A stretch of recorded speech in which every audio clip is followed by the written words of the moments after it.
Le 4 avril dernier, après avoir accueilli la course d'ouverture de la saison ayant déjà vu un podium de Zarco, les MotoGP sont de retour à Doha, sur le circuit de Losail, pour la seconde manche du championnat. En première ligne, s'est lancé les Ducati du team Pramac, dont celle du français Johann Zarco, accompagné de Viñales, le coéquipier de l'époque de Fabio Quartararo. L'autre français s'élançant de la 5ème position sur sa Yamaha face aux Ducati surpuissantes. Il est donc difficile pour le prince du MotoGP de maintenir son rang. Il perd quelques places malgré de jolies manœuvres dès le départ. Fabio se retrouve au plus bas 9ème dans cette course. Lorsque Zarco tient sa 2ème place, le champion du monde 2020, Joan Mir et Jack Miller se gênent.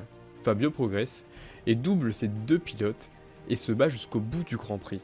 Il passe un par un les différents obstacles tels que Rins ou Bagnaia, ce dernier ayant commis l'erreur à la fin de la grande ligne droite, si bénéfique aux Ducati.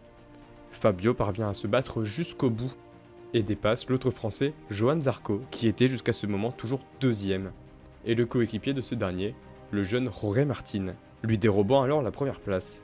Zarco a alors plus de mal et descend jusqu'à la 4ème place lorsque El Diablo s'échappe à la tête de la course. Zarco s'arrache pour revenir sur le podium et reprend le dessus dans le dernier tour sur Martin pour la seconde place et offrir aux Français, non pas 2 Français sur un podium, mais mieux, un doublé français, assez historique pour être souligné.